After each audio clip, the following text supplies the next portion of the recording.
You're listening to the Urban Sports Scene and Bowie TV Baltimore Ravens recap show. Oh, let me hit this on Instagram. I forgot to make sure we're going live on Instagram too.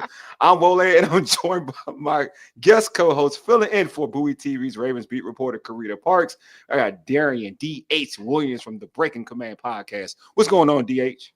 What's up, Wiley? You got Rudolph the big nose reindeer.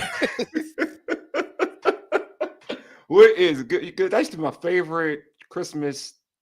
Like, I guess was that considered a movie? That's a movie. Yeah, well, that's considered a movie. Your favorite character? Yeah, character. But he used to always come on CBS, and I always used to get geeked. Yeah. They used to have that little. Yeah, I used to get geeked to watch it. You know what I mean? Hey. Now, go ahead. Look, man, I'm just being festive, man. I feel you, bro. You know, we got a week away from one of the best holidays. You know what I'm saying, in the U.S. and it's definitely fun. We got little kids. You know what I'm saying? Yeah. I had a whole mythological experience this past week, bro. We had the Tooth Fairy come visit earlier this week because my 3-year-old daughter, who's turning 4, lost her first tooth, and now she's excited for Santa coming next week. And you know, just with all that being said, I'm excited that the playoffs are coming soon for our DMV and Baltimore teams, man. Yeah, man. I know. We almost here. It's gonna be exciting times in the area, for real talk.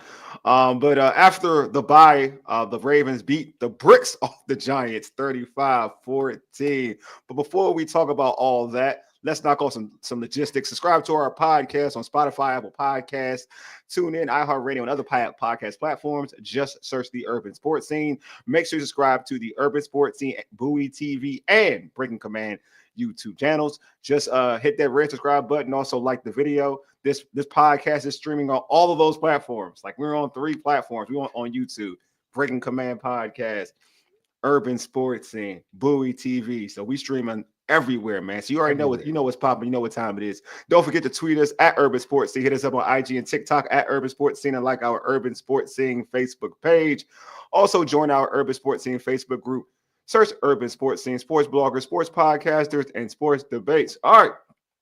Like I mentioned, the Ravens beat the bricks off the Giants. You know, as a Commanders fan, I love it.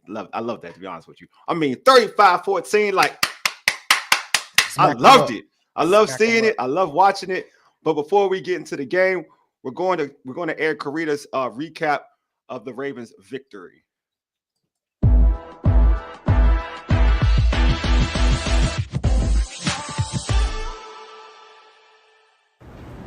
This is Karita Parks with Bowie TV at MetLife Stadium in New Jersey, where the Baltimore Ravens are back from the bye week in dominating fashion. They won today against the New York Giants 35-14, and they needed this kind of victory to get themselves going because they have a big game next week. Now, the Ravens started off a bit slow against the Giants, but once everything started clicking, it really started clicking. Lamar Jackson threw for 5 touchdowns, 270 yards, and his first touchdown of the game was to Mark Andrews, who now is the Ravens franchise leader in receiving touchdowns. Here is what Lamar Jackson had to say about Mark Andrews. That's a guy right there, like one of the GOATs. Just played football ever, I believe. Just entering the league together. From then to now, it's like each and every year we're just trying to get better and perfect our craft from years previous. And I believe we're doing that. You know, he got injured last year. Came back, you know, people were talking about this and that. We need to show you Mark, this and that. I didn't forget that, you know. And I know he didn't forget that, and he's just showing it each and every game. Out of Jackson's 5 touchdowns, he connected with Rashad Bateman for 2 of those. Now, everyone knows Bateman's been through a lot in his career. This was his first multiple touchdown game since being in the league. I spoke to Rashad about that, and he said it feels good. Rashad, first multiple touchdown game in your career. How does it feel to get that accomplishment? Definitely feels good. I'm blessed and fortunate, obviously, but you know, just going to enjoy this win with the team and go back to the drawing board. We got a tough game coming up. This was a pick your poison type of game for the Ravens. Jackson got a wide variety of his weapons involved, including rookie 4th-round draft pick wide receiver Tez Walker, who hauled in a 21-yard reception from Jackson in the back of the end zone. It was his first catch of his NFL career. He told me after the game that he looks forward to many more. I know you've been waiting patiently all season for your opportunity. How did it feel to finally get that? It felt good, man. I couldn't get too excited because I had to go right back out and expose the scenes, but it was a good feeling. Let me know I belong here. Then there's many more to come. Hopefully. Last but not least, before the bye week, Justin Tucker was having struggles making all of his kicks and field goals, but today he was perfect against the Giants. I spoke to him about how the bye week helped him get his mind back right and just focus as this season continues to move forward. He said the bye week was excruciating for him. I'm very fortunate to have a lot of success in this league. And at the times where I have struggled, it is really tough because I take it very personally. But at the exact same time, I've got like great people around me. While the big storyline of this game was the offense, I do want to give credit to the defense. They held the Giants to 14 points, and Ardarius Washington, his interception sealed this game. Now the Ravens have to take this momentum forward to Saturday, where in just a few days they take on the Pittsburgh Steelers, where the stakes will likely be high. It's a divisional game, and at this point there are playoff implications when it comes to the standings. So be sure that you stay tuned to Bowie TV for all your Ravens content. You can find us on social media at Bowie TV Sports.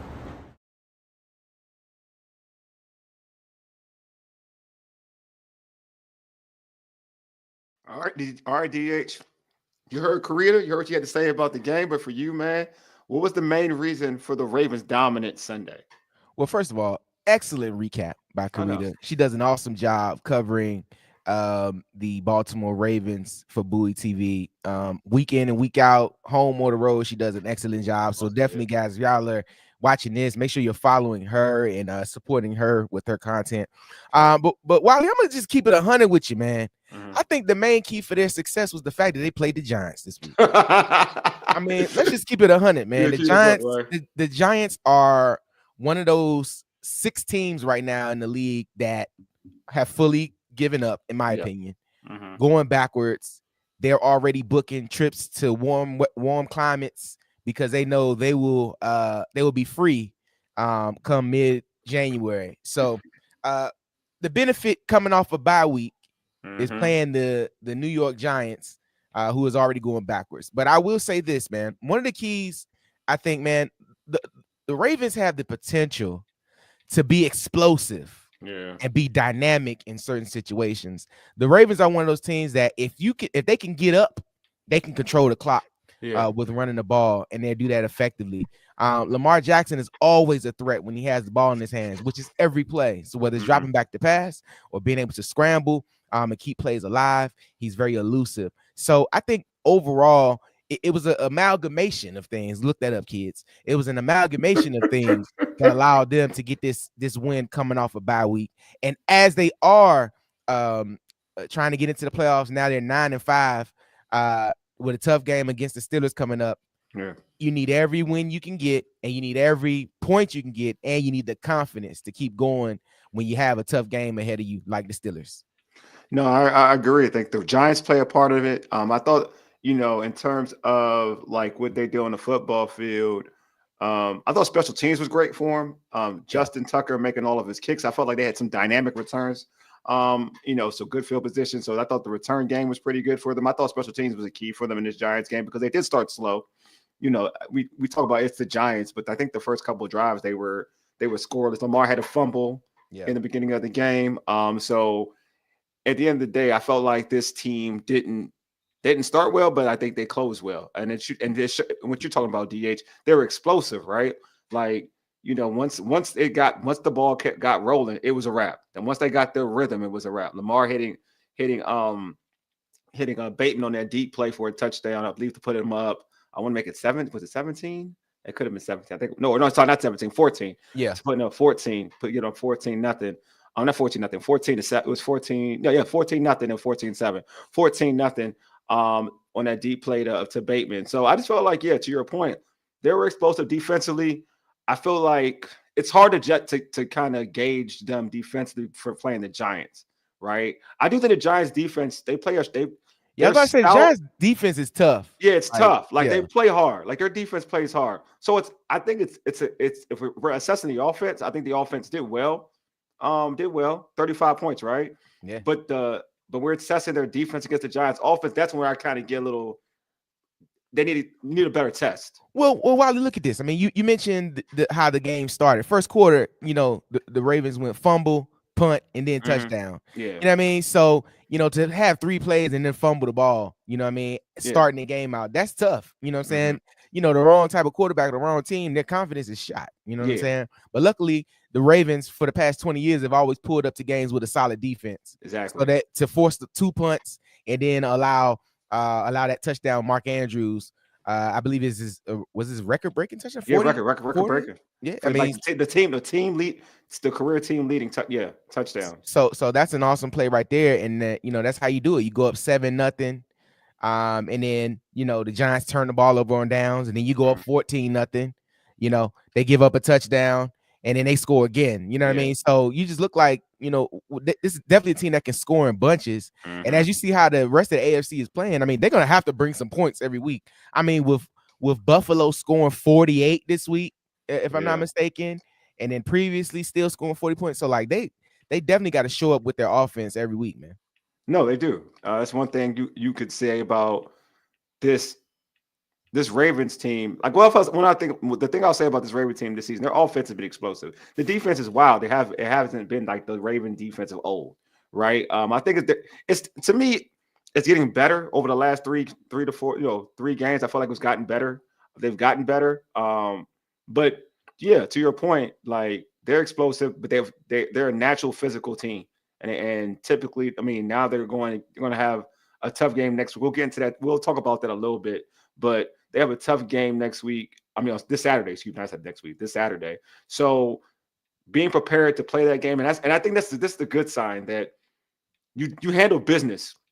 Yeah. Against the Giants now gives you confidence going into that game Saturday. I think that's the most important thing. And then knowing the Steelers just got beat. Yeah, you know exactly. What I mean? Yeah. So you kind of feel like you have momentum that way, where you can kind of get your lick back. You know what I mean? And kind of just get your confidence back, because we talked about this on other programs.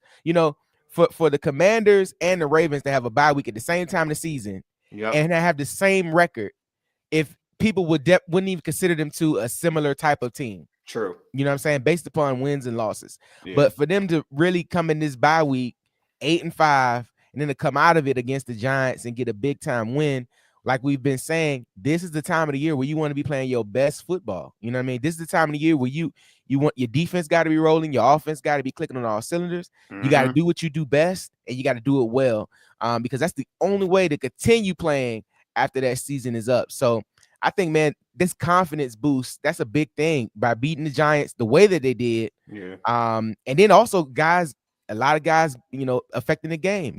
That Tar Heel over my shoulder, you know what I'm saying? Getting his first catch, first touchdown. You know what I mean? So like, that's what you do. You want to find out now at this point in time of the season, are there guys down your roster that can help contribute that they haven't done before? And that's something that you can kind of hold on to when crucial points in the game to know that, hey, we use the spades reference all the time. Yeah. Hey, this 10 might walk. You know what I'm saying? Yeah. You know what I mean? So it don't have to always be, Joker, Deuce, Ace. You know what I mean? 10 might walk, 8 might walk. You know what I mean? It don't matter.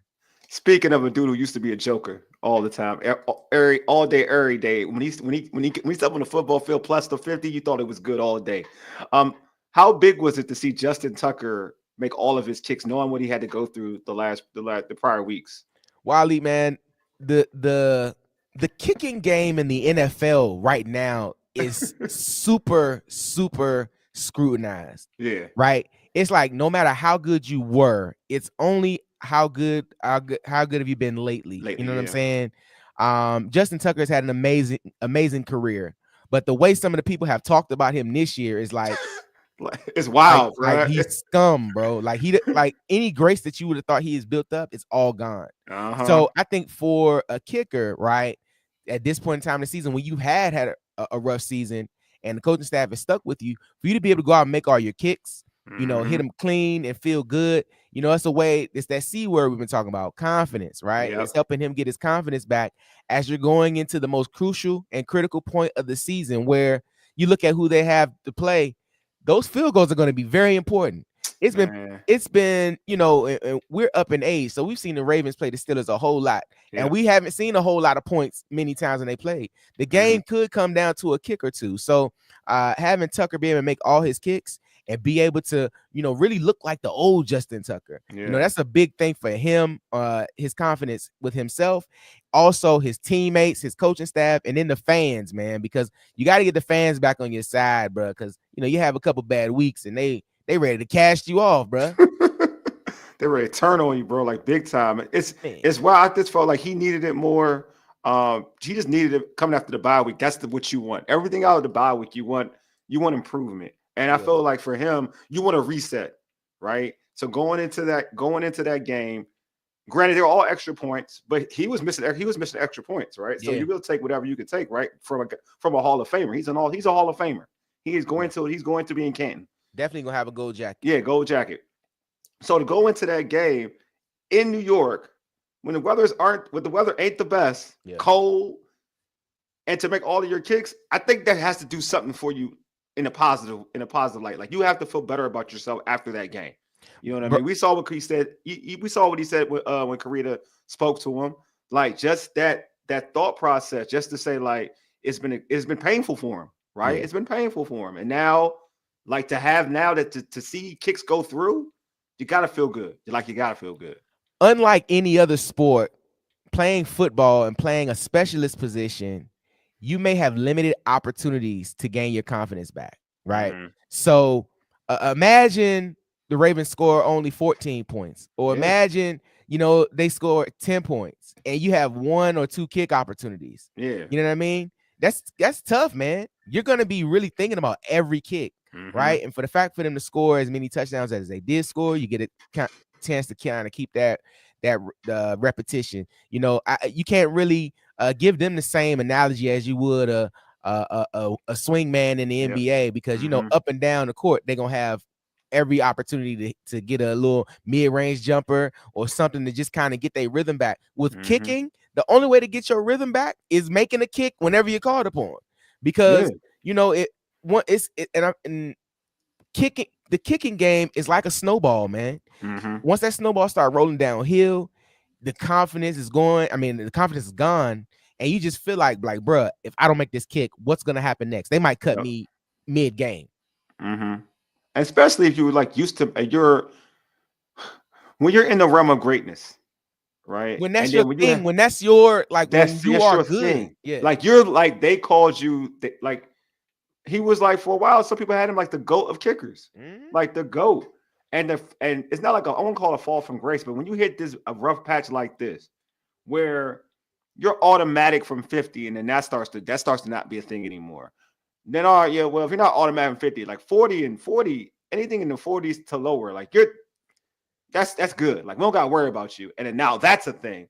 Extra points. Now that's a thing. It's a mind F, right? It is. Yes, especially when the team isn't playing well. Exactly. When the team is not bailing you out. When you're in those situations and they need those points from you, and it's a tough game on offense, and they're not able to produce like they would normally, that's even more difficult. But I want to bring this point up to you really quick before you move on. Go ahead. How important do you think that rule change was a couple years ago for them to move back the extra point? For somebody like him, I don't think it's important, but for other kickers, yes. I think that really threw a wrench in the special teams dynamic. Yeah. I mean, the NFL is hell bent on doing whatever they can to keep adjusting their game. Yeah. And by them adjusting the extra point, it really makes that play even more important, because that's not automatic anymore. No. You know what I mean? That play used to be, the ball used to be on the 2-yard line. You snapping it 7 yards, you know what I'm saying? They're kicking it from the 9. Yeah. That's a 19, 20-yard field goal. It's easy money back in the day. Now, that's a 33-yard kick. That's not automatic, bro. So I think the NFL really doing that a few years back. And I want to say it was maybe like 5-6 years ago now. And now it feels like maybe I feel like it's been a while. It's been a while now. So them changing that dynamic really has adjusted the kicking game, bro. Where the kickers of old, where those extra points used to be automatic, you can count on those money. That's not that anymore. Yeah. No, I'm with you. It's not automatic. Like I feel like for the lesser kickers, it's not automatic. I always feel like when you're a really good kicker, like that 35 was it? Is it like what's it 40? What is it now considered for the extra point? It's 30. It's a 33-yard kick. 33-yarder, right? For the good kickers, I always feel like you're a good kicker. That's easy. That's a chip shot for you, regardless. Like that's why. But you're right though. I feel like if you're not one of them, you're just a mid, like you're a slightly above average kicker. Then you're at risk. But bro, it's like, and of course, let me explain something to the audience as well. Yeah. I'm gonna use analogies and sports references all night to help you guys understand, because that's the only way I can understand it in my brain. Go ahead, bro. It is the equivalent of shooting free throws all your life, and in the NBA saying, okay, instead of shooting from the free throw line, they're gonna all be from half court. Because that's essentially what happened, bro. Yeah. It was an easy shot, high numbers, the percentages is up, and then they're saying, all right, y'all got to do it from half court now. And it's like, whoa, wait a second. If you don't really have a half court shooter, you know what I'm saying? That's not an easy shot all the time. Yeah. You know what I mean? And you look at the distance, and now you do have to take into consideration the wind, that's the thing, the weather, the field position where you are, I think we've seen more blocks. We have. That's been the thing, though. That's the thing that I think that stands out more nowadays. To your point, though, I feel like the blocks are more prevalent now. And I love that. I love that for the game, because what the NFL what the NFL is trying to do is they want to make every play feel important and worth something. So you see how they recently adjusted the kickoff game, right? Yeah. They want to see if they can get more returns out of it while trying to keep guys safe. But they are in the business of trying not to make every play or trying to make every play important, and not trying to have routine type plays anymore. No, I'm with you. It just should never change the original kickoff. Yeah, I don't like it either. but I will say this, bro. I will say this. I mean, I kind of like the aspect of, it's almost like a one cut and go. And guys, I like that too. Take it to the house. You know what I mean? And then a little bit, as somebody who played special teams, bro, running down full speed and literally closing your eyes and trying to lay out the first person you see, bro. Look, let me tell you, and I ain't played at a high level. I know I got something going on up in here from them days. No, I get that. Like, I get it. No, I totally get it. I know what they were trying to do. I have a lot of issues with the new special teams. Like onside, you got to announce your onside kick. There's a lot of stupid stuff that I don't like about it. But that's for another show. Right? Yeah, it's another show. Like and we ain't gonna give Justin Tucker all the time. I know we want to talk about Rashad Bateman coming up. We will, but I will say that I am happy for Justin Tucker. Like, I think that is like, because he's been, to your point, like, because with something you said, I kind of did want to tackle onto it. It's like, when like the team didn't need him for this game, right? Like, you know what I mean? But the thing about him is the team always needed him. Always. Like, you know what I mean? Like you said, like they weren't playing well. Sometimes that's what it was. Their offense wasn't playing well. They just had to get to like the 40 and he would make a kick. Like, he was that dude. He was Mr. Reliable, because the offense, he was a secret weapon. The offense didn't have to do but so much, and he would get them points. And in the kicking game, it's never a problem until it's a problem. Yeah. It's never an issue until it's an issue, man. Like, you making the kick, and they just like, great. All right, he did his thing. And then all of a sudden you start missing him. Like, I'm trying to look for his career percentage. I had it crazy. Up. Before this year, it was crazy. Now, for the last 2 years. And then last year wasn't horrible. This year has been like, if you look at, because he's missed, because let me see. Even it shows this year he's missed like 7. Yeah, he missed a. If you no, look at Justin Tucker, I'll go. I can stats. I can even pull it up. His stats on my pro. Where's my pro? There you go. Pro Football Reference. There we go. Yeah. So look at his Pro Football Reference. Even this year, he's missed 2 extra points. Yeah, this year he's missed field made. All right, this year field goals made, field goals attempt. This year he's 19 for 27. Okay. Yeah, that's a. And I'm not sure and I'm sure that's including extra points. I'm guessing. No, I think that's a separate stat. Is it really? Yeah, because extra points. He only missed 2 extra points. Oh, He's 47 to 49 for extra points. But Okay, yeah, but my bad. 19 Yeah, 19 19. of That's a lot. 27 That's a hell of a lot. field goals. That's a lot of kicks, bro. He missed a lot of kicks this year. That's a lot. But that's 8 He's kicks, kicking bro. at 70%. The prior last year, he was 15 for 50.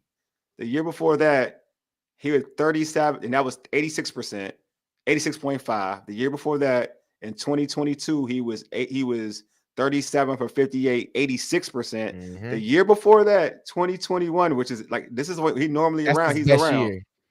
35. That's 30, not right. no, he's 35 or 37. 37. Yeah, they messed up. They said 66. 35 for 37. I thought New was wrong. 66 was his For longest. 94%. 66 was his longest that year. Oh, sorry, 60 was long. You're right. My bad. Yeah, you're right. Oh, my bad. I'm reading it wrong. Oh, I apologize. Excuse me. 32 for 37 in 2023. 37 for 43 in 2022, which is 86%. Like you said, 35 of 36, 35 of 37, 94%. And you know he's kicking 50s in that thing. Yeah. He's kicking 50s on a regular there. You're talking about in 2020, he's 26 of 29, 89%. Yep. He's been Mr. Automatic. And you know they asked him to kick some 60s too. So he's not going to make all of those kicks. His lowest before this year was in 2015, where he was 82%. Yes. Before this year. And he's at 70 now. Crazy, bro. That's what I'm saying. Like, so it's to go away down. I know it's a mind F. I know it is. So, but yeah, we're happy for Justin Tucker though. We're just happy. Absolutely. And then like and just to round the point out is that this is the time of the year where you need to be able to rely on your guys that have helped you this whole point. You're going to rely on Lamar Jackson to do his MVP type of things that he's been doing. You're going to rely on your defense to step up and make those plays. You're going to rely on Derrick Henry, who's throughout his career, he's shown that he can run the ball and he can, hold it down. You're going to be relying on that. So this is the time of the year where your kicking game needs to be sure, because as you get ready to go into the playoffs, that needs to be shored up. You can't afford any misses at this point in the season, man. Especially when if you're going to play like a Patrick Mahomes or something, you want to have the ball last and kick that field goal. You got to trust it. I want to give them no opportunities, man. You got to find a way to win it, bro. Yeah, you got to trust it. You mentioned Rashad Bateman, a Raiders receiver. Rashad Bateman, he balled. He had 3 receptions for 80 yards receiving and 2 touchdowns. Hey, do you feel like he's a legitimate playmaking? I want to say number two. Just say a number 2 receiver is easy, but a legitimate playmaking number 2 wide receiver. Well, I think, and I believe this is his first multiple touchdown game. Yep. So, great for him. Kudos to him. But I think, man, typically in football, right, we always talk about, who's your number 1 receiver, right? That's kind of been the main thing that we even discuss, here with the Commanders. Like, is Terry a number 1 receiver? Yeah. But I think with the way the Ravens are structured, they don't need a specific number 1 or number 2 receiver. They just need receivers who can make the plays when it's time to make the plays. Because their offense is going to be based around that run game. Yeah. But with the run game, the play action is going to be open. They're going to have the ability to stretch the field and get the ball downfield. So I do believe that Rashad Bateman can be that playmaking wide receiver, because that's what you're going to need in this offense. When you want to swing for the fences, because the Ravens do very well hitting singles and doubles. Yeah. You know what I'm saying? They can get on the bag and extend the game. But when you need that home run, you need to be able to go to somebody up top that can kind of take the top off the defense and make those corners and safeties remember, oh man, I can't stay in the box and try to go tackle Derrick Henry because I got guys running by me. So I think Rashad Bateman can definitely be that for this team if they decide to, give him more touches. No, I agree. I think I think that he's a legit playmaker number 2. For me, just because one, the pedigree. If you watched him in college in the University of Minnesota, you know that he's a baller. He was one of the elite wide receivers actually in all of college football, definitely in the Big Ten, but all of college football. And he's a first round pick, 27 pick overall, so he has the pedigree. He's there. Injuries kind of hampered him. You know what I mean? I think initially they had him they wanted to make him like their number 1 receiver, right? That was like the goal, right? And they did draft him, right? But injuries hampered him, and then they drafted Zay Flowers. So when you look at Zay Flowers, he's probably slotted as their number 1 wide receiver. But when you can what you can see what you can see with the healthy Rashad Bateman, in this Giants game, but then also all year round, he's explosive. He's made explosive plays, and when you have a quarterback like Lamar Jackson who can extend plays too at the same time, it makes it even harder to guard a guy like Rashad Bateman. So I mean, I believe this season he's about, like I'm looking at it right now. Actually, he's got about 654 yards, which is good for a number 2 wide receiver. And he missed it. I think he got injured a couple of times, so he's on pace. If he has, there are 3 games left, he's on pace. He can get like 800 yards, even 850, which is pretty good for a number 2. So I just feel like if you look at it, his production this season, yeah, he can definitely be a legit number 2 wide receiver. And especially to me, one of the most important things, Lamar Jackson getting better as a passer has made him a better player, has made Zay Flowers a better player. So the maturation process with Lamar Jackson has made all of these individuals better players. And I do think that with Lamar, and you saw it watching this Giants game, Lamar sitting in the pocket, making all the throws, it's obviously gonna amp up his stats. Yeah. And I look at that, right? So I kind of put the Ravens in the category with the 49ers, the Bills, teams like that who and the Bengals whose windows could be slightly closing, right? Yeah. So you look at those teams, is that in the NFL, it's a very small window to win, right? So now as that window is starting to dwindle, being able to have a good playmakers that can help extend that window is going to be what's key for them as guys begin to get older. Hello, baby. Hey, how you doing? Love it. That's the birthday child, right? Yes. Oh yes. man, happy belated birthday. Thanks, man. As that window begins to tighten down, it's being able to have guys that can help extend it out, right? You want to be able to have playmakers, guys that you can depend on and say, hold on now, we're not ready to shut that window. We still got guys that can make plays. And as this offense is ever evolving with the run game, if they are truly able to have a legitimate passing offense where Lamar can just sit back and just, pick them apart. I mean, Bateman being able to be that explosive play for the Ravens, I mean, that's key down the stretch and, going forward in his career with the Ravens. No, I agree. I think it's key. Like the one thing about the Ravens, and I've seen it from being on this side of town, man. They hit when they draft, man. Yeah, they do, man. They don't miss. They don't miss. You know what I'm saying? Like they don't. Like even like you talking about Zay Flowers, Bateman. Like these are homegrown dudes. Like you brought in some guys in the past. Like they got Deontay Johnson and don't even use. They suspended him for whatever reason. But they got Deontay Johnson, don't even use him. Then they suspended him. They got. Like most of the dudes, the players that they have to make an impact, they're homegrown dudes. Mark Andrews, one of the best tight ends, homegrown dude. Likely their backup tight end, homegrown dude. Like most of these dudes are homegrown. Like these are guys they brought into their system and they're exposed to players. Other than Derrick Henry, obviously, but they got Justice Hill. I like his game too. I know he is nice, man. And as a change of pace back and what he did, I mean, he played well against the Giants as well. You know what I mean? So I just feel like they don't miss.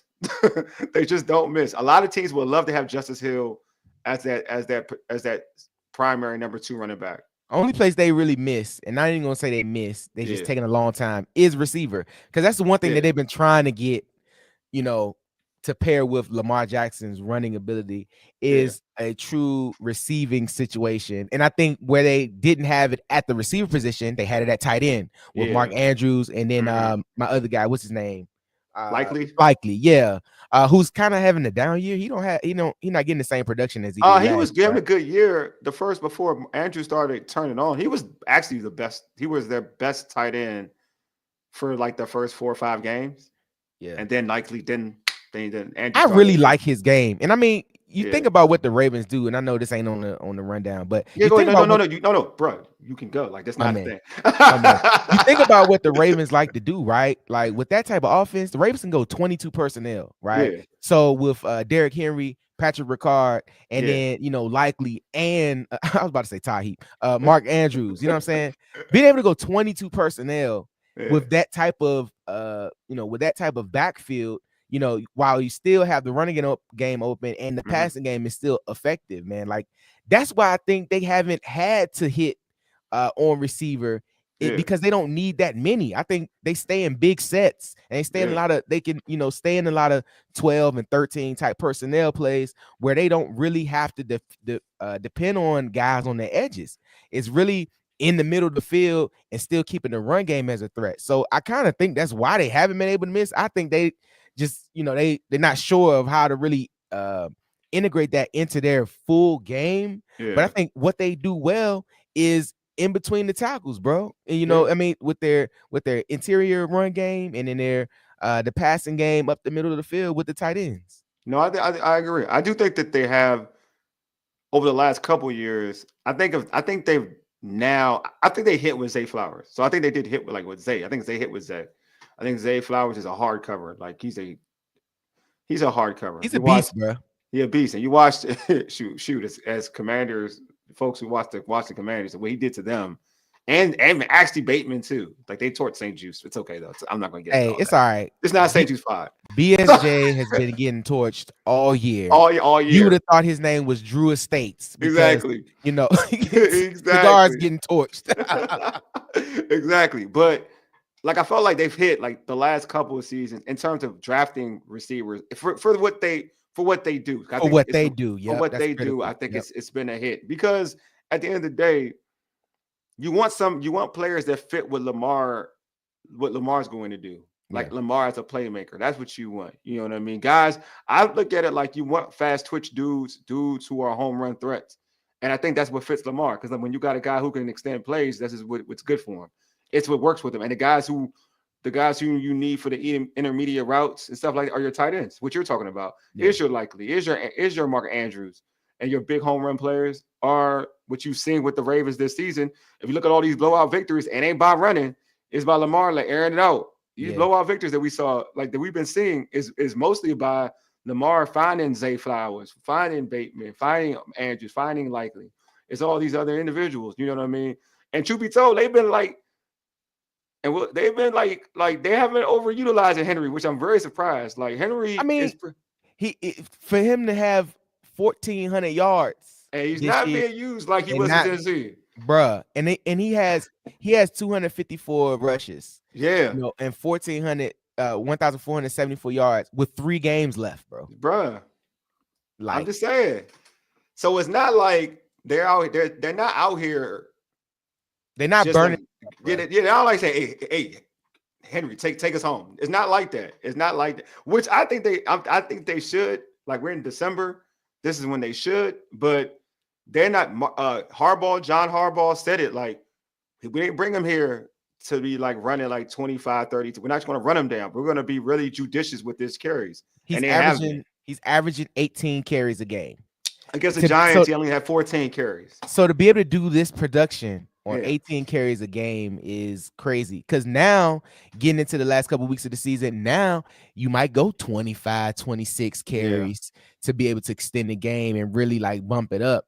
But for him to do this, on 18 carries a game, like, I mean, this is remarkable. That's when it comes down, when your offense is dynamic, bro, and you don't have to lean on them. Because even though Derrick Henry can go 26, 27, 28 carries a game, Harbaugh don't want to burn him up. But now is the time of the season where you can burn him up. But the production that he's had this year is been ridiculous, man. He's been amazing. Like, dude, he's averaging a way over.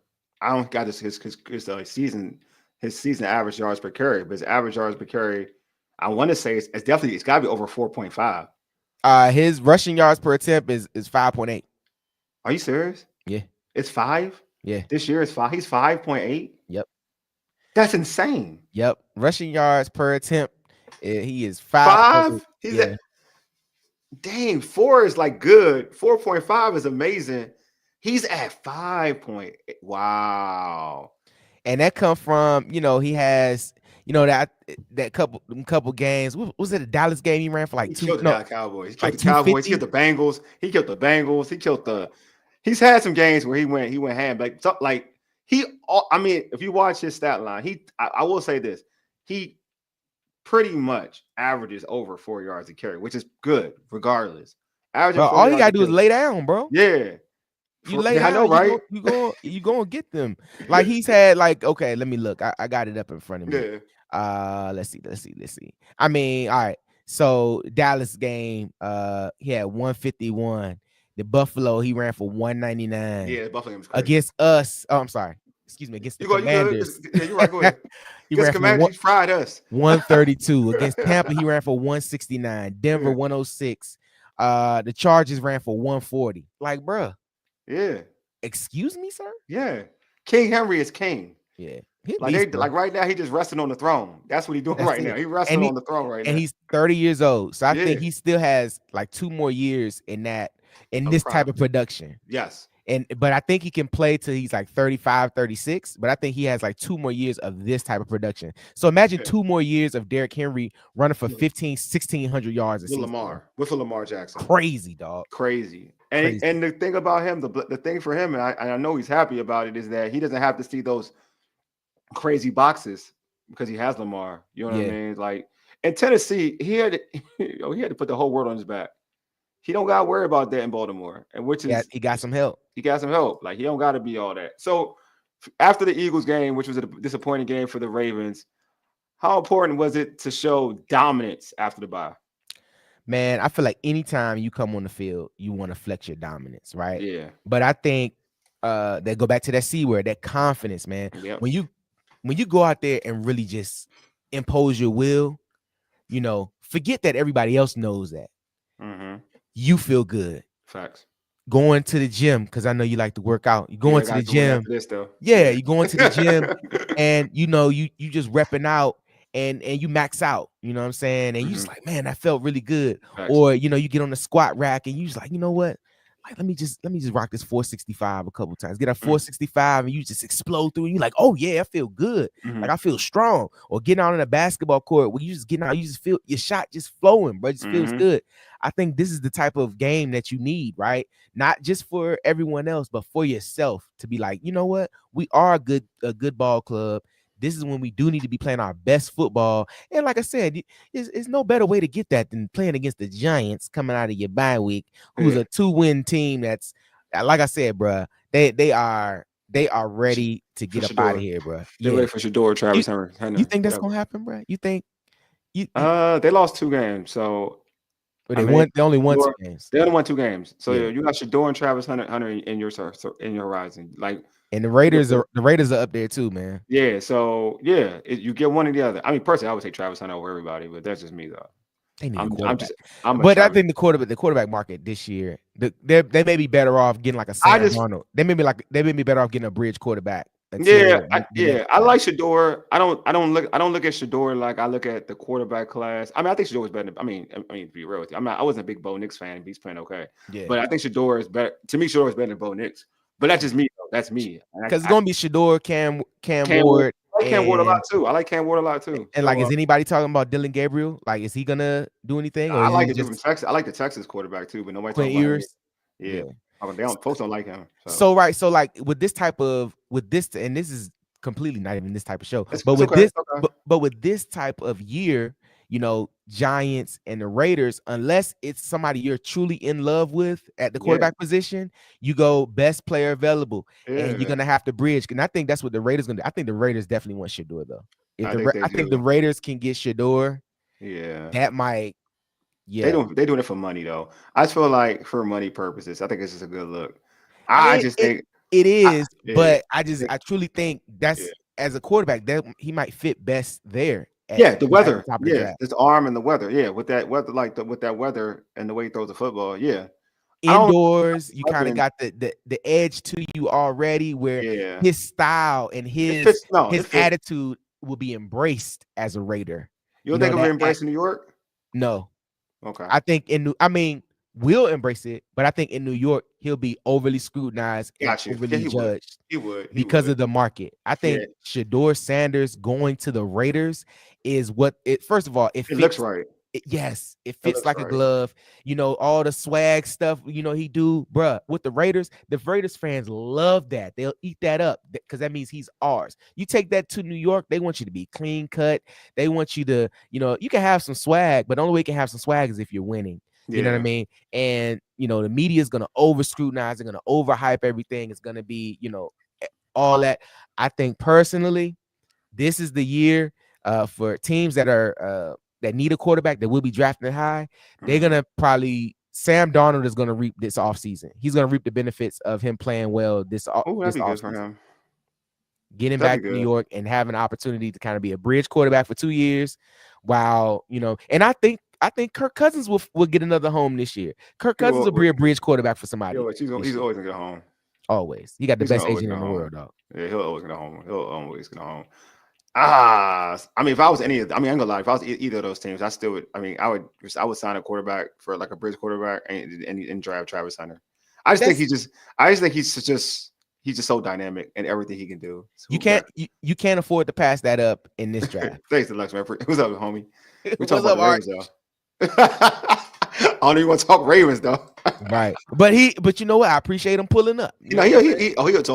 He's cool as hell. Arch, cool man, on every platform, every show I'm on, Arch is always there. I appreciate cooler than the other side of the pillow, for real. Sir. Yeah. I would just get like, because he can do it. I mean, you want to play receiver, play corner, and he play corner at such a high level. Receiver is great. Don't get wrong, but his corner skills, because he can catch everything around. So I think teams are gonna make him do one, and he'll probably have one. I think if he plays corner full time, he'll have offensive packages. Yeah, I think so. Yeah. If he plays receiver full time, I think it's just receiver. Yeah, I know. That's why he should play corner. Yeah, because he's too good at corner to not play corner. Yeah. As a receiver, that's not a guarantee. But you can still have packages though to be a playmaker. Like as a corner though, you can be dynamic, awesome, and then you can still have an impact on offense as a receiver. Yeah. I'd rather it be that way because you play receiver, you're not playing corner. I don't care what you're saying, not playing corner. Right. Not on a full time. It's funny, Bear. It's funny because if you're playing receiver, you're not gonna play corner. But if you're playing corner, you can play receiver. Yes, you can. Like we've seen it. Champ Bailey, Deion Sanders, we've seen it. Like it's not like Charles Woodson, man. Charles Woodson, all them guys. Like we've seen this. So it's not. It's like no. So that's corner. Like he's playing corner, but it's gonna be limited. So, but imagine the Giants able to start him opposite Malik Neighbors. Like, I mean, he can play with Neighbors. I mean, I know, but I'm just saying, bro. You look at that, like, I don't know, like college. I don't know, like him as a receiver in the NFL. We'll see. We'll see. Like as an every down, we'll see. He's a playmaker. I look at it, he's just a playmaker. That's what he is. Like on that side, he's a playmaker. But on the football, but on that cornerback, his instincts as a corner is insane. Like it's insane. The ball and the ball skills is ridiculous. That's what I'm saying. Like he could literally really. My thing is that, and I know we're gonna go back to Ravens, folks. My thing about him is that he can literally shut down one side of the field because he's that scary. Yeah, that's rare. Like his upside I'm putting it this way: his upside is corner, passes his upside at wide receiver, and he does something that corners don't do. Yeah, he attacks the football. Exactly. And as you know, Dre Bly, that's my family. We talk all the time about ball, and we've had him on the Breaking Command pod as well. And he talks about it now, coaching in college, that corners don't attack the football like they used to. They're not looking to get interceptions like they used to. Travis Hunter is trying to get an interception. Yes. Every time he's covering and he's attacking the ball. You look at it across the league, bro. Corners are not attacking the football like they used to. Yeah. And that's something, a ball hawking corner that can cover, bro. That's what you need. Yeah, true. So true. But I didn't want to speak, speaking of Neighbors, I do want to say something that was impressive about what the Ravens did with Neighbors. Yeah. Oh, Wiggins, I thought he did a great job against Neighbors. Like boy from Clemson, he's that rookie he's improving. Like initially he was having his issues, but obviously when you're taking a Jamar Chase one-on-one, that's a problem. Like that's a problem for everybody. That's tough for everybody. That's a problem for everybody. But Wiggins, I'm giving him his flowers. Like his come up, like how he and the moxie he was playing Neighbors, you could tell like he took it like I'm a rookie, you're a rookie, let's go. And they were trying to target him. And he was always in his pocket. Like he was in his pocket. So I want to give him some flowers. Like that kid balled out. At the end of the day, bro, while your play singularly is important, how the other 10 guys play around you can greatly impact how you perform. True. And if you're able to attack, like they were. They attacked DeVito. They got to him, and then right. So they were able to really help him out in the passing game. You know, if they're able to attack him and make hits on the quarterback, you know, that helps the corner because it's, you know, it's less time they got to cover.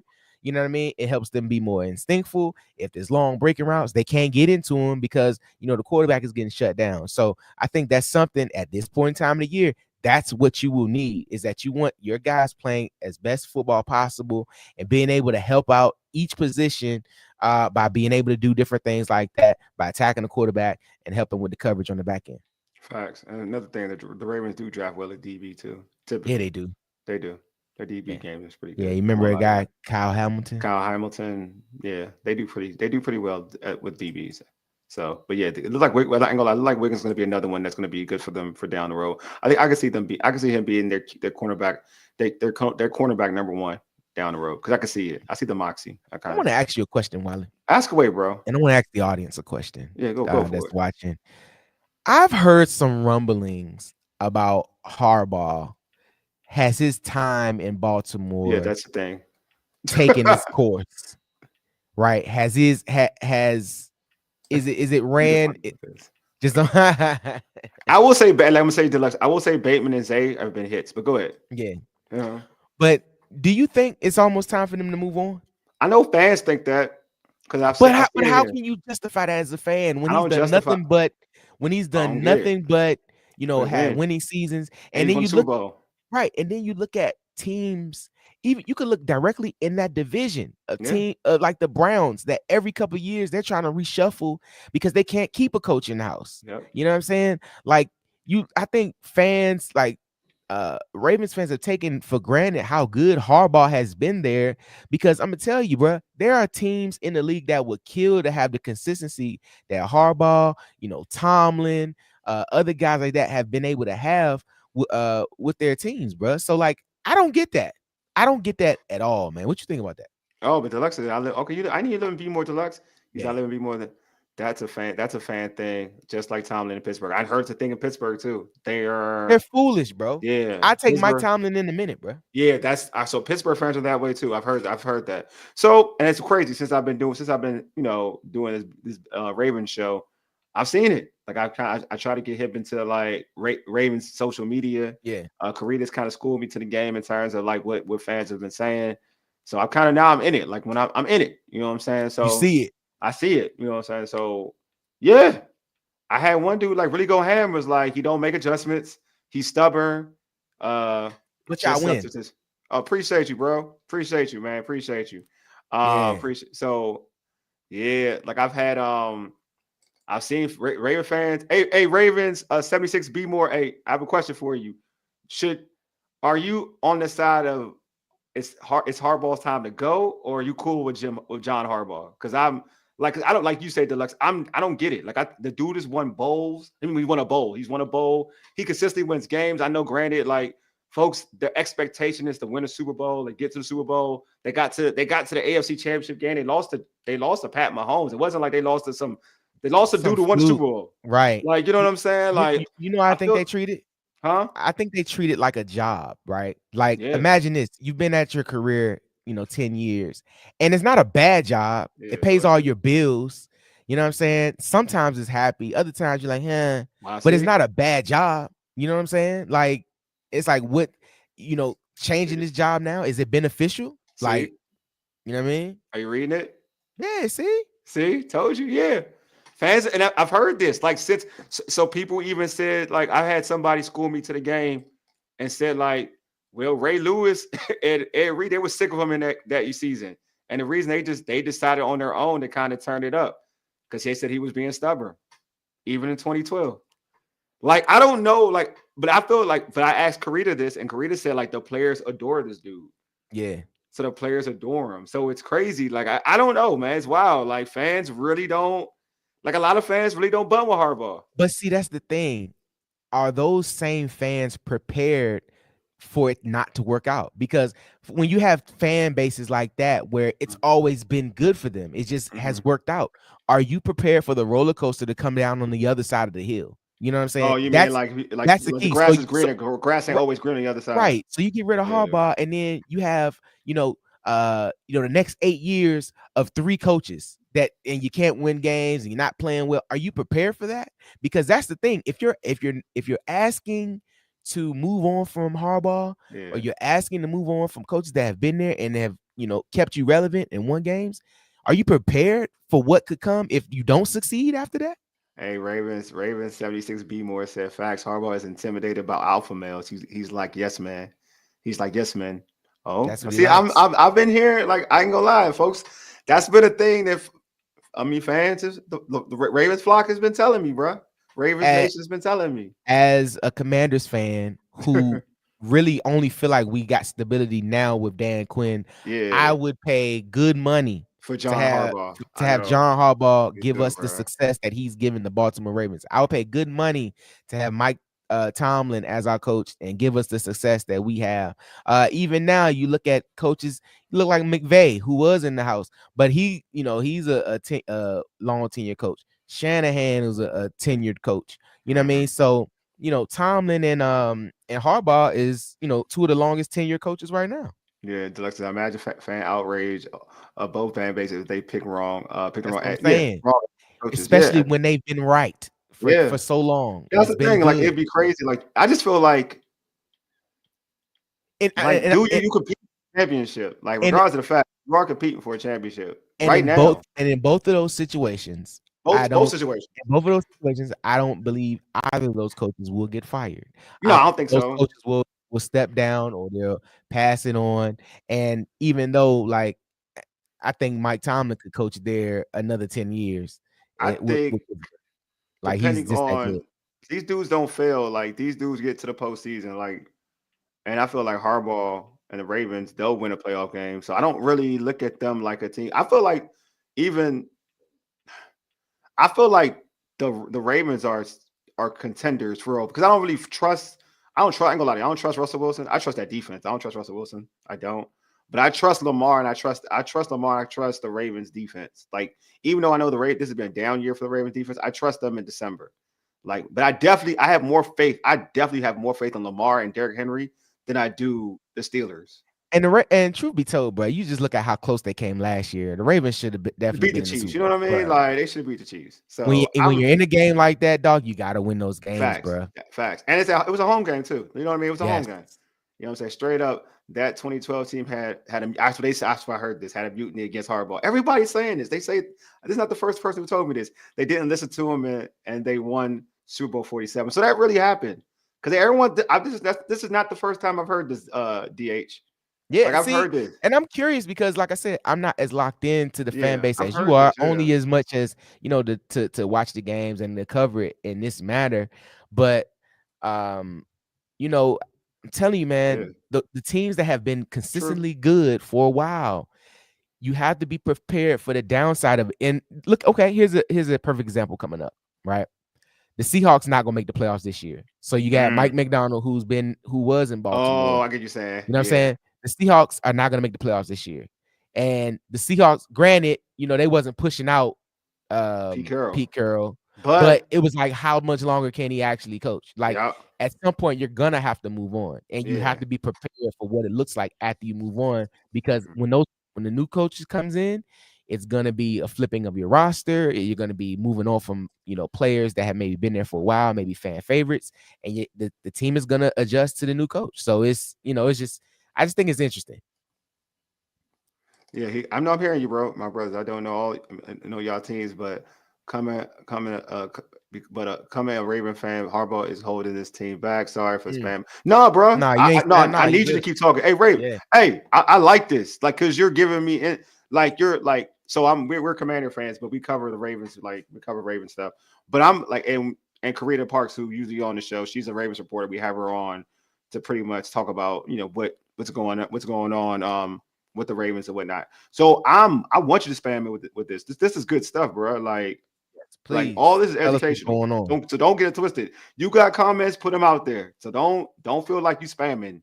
I'm with you. Like, you say this, I'm taking it in like it's educational, because it's not the first time I've heard this. Like, I've been tapped in now in terms of Ravens social media, Ravens comment, content, everything. And I've heard this throughout, bro. Like this has been a theme. All right. Like, so I've heard everybody's telling me like about Harbaugh, like especially that Super Bowl year. Everybody's been telling me that year they won a bowl, like it was a mutiny. You know And what I'm that's crazy saying? to me, bro. I've Like, heard that. Like I heard with a Super Bowl win. Ray Lewis and Ed Reed did not fool with Harbaugh, and it was a mutiny. Like they was like, y'all, we not listening to this dude. I heard this. And I didn't hear it from Ray Lewis or Ed Reed or not, no interview. I've heard this from Raven fans, bro. That's crazy to me, man. You know what I'm saying? Deluxe says Ravens and Steelers have coaches for 20 years, and fans watch all other teams get the new hot shot every year. Other orgs hit reset a lot. Pitt, Kansas City, and Baltimore don't. Well, yeah, Kansas City is different because they just winning bowls now. Right, and don't even care how it looks. They're just doing it. They just winning bowls now, bro. Like there ain't no reset needed. Hey, Ravens 76. Don't, hey, respect to you, bro. Real talk. Yeah, definitely respect, bro. But yeah, I'm interested in that, man. Like I ain't gonna lie to you, because I'm like, for me, I ain't gonna lie to you. I say this all the time. The Ravens have like one of the best organizations out. Like I used to aspire for the Commanders to be like the Ravens, bro. Yeah. Me and Ray used to always mention it to a point that folks would be like, y'all Raven fans? Like, nah, bro. I respect the organization. Like, this is what it is. They know how to win. Like, I'd rather, to your point, like I'd rather consistently win than be where we were prior to this season. You know what I'm saying? Like we may have one good winning season, and then every couple years it's a reset. You know what I mean? And we don't want to do that. He said, yeah. He cursed Ed Reed and Reed Bernard out Pollard. And Pollard about Bernard Pollard almost jacked him. Dang. So sad. Yeah. Now you good, bro? No, don't apologize. But I think truly how this backstretch of the season ends will determine how this relationship with Harbaugh and the fan base will go. Oh, because he's talking about Brian Billick. Okay, yeah.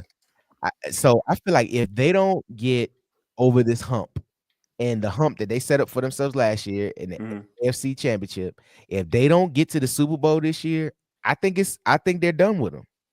I think I'm gonna say this much: if they don't get to, all right, it depends. Everything's in its own place. If they get, all right, if they're not gonna have home field advantage, it's like they're not gonna have home field advantage. So if they get to I feel like if they get to the AFC Championship game and lose, depending on the team, and lose on the road, and if it's a close game, he'll be okay. Like, but if they lose to Buffalo and get smoked, and they get smacked, that's different. If they get smacked, then that's different. Especially when you already smacked Buffalo in the regular season. Bro. If you get smacked in the postseason, then yeah, I think he'll be gone. I believe, from what I've heard, that unless it's a Super Bowl, bro, I think they're done. I don't think they're gonna fire him. I just think he may just be like, you know what? He'll walk. Yeah, because because that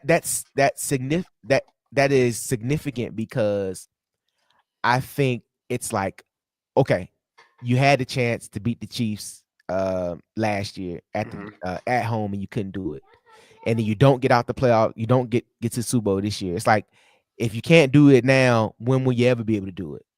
You know what I mean? So it might be the opportunity to move on. Oh, this is all right. Glad you brought it up. Okay. I'm glad you brought it up. If we don't get to the Super Bowl, AFC not going to cut it, we the fans will be highly pissed. Dang. See? Super Bowl. That's what I'm saying. This Super Bowl a bust for how they gonna treat him. That's what I believe. So all right, hey, Ravens 76, since you're a real fan, like you're a real be more fan. All right, what if they go to the AFC Championship team and they're going to Arrowhead? It's tough to win on the road, man, for real. To win, and they lose by a field goal. They play a good game, they lose by a field goal. Does he get fired for that? Because I'm just saying, like, you're on the road, man. Like, if they lose by Justin Tucker miss, once they lose on Justin Tucker, but I ain't gonna do that. Justin Tucker, I like Justin Tucker. I ain't gonna do that to him. But say they lose on a Buckner. I hate that kicker too, but a Buckner kick. Like, are you mad at the team, or are you just mad? Are you mad at Harbaugh? Nah, not good enough. Fired. Dang. Okay. I'm telling you, that's your answer, and that's how you end it right there. That's how you end it. That's how I ended. Hey, you got it. Everybody end the show. Hey, that's you got it. You got it. That's how I want to hear. I like real. So y'all already know me. I like real. He was like, all right, I respect that. Yep. I respect that. All right, man. Well, I appreciate everybody for tuning in, man. I appreciate you, Ravens. 76 be more. Hold on, I got another comment. Hold on. Deluxe said, when it comes to the playoffs, it's tough to bet against the top quarterback in the matchup. You're betting against Mahomes. I think Lamar's at a place right now where he one of them now. So I can hit I hit the kid. Don't worry, I'm about to get you. I got you, Deluxe. I got you, DH. I got you. Hey yo, yeah, that was last year. I feel you.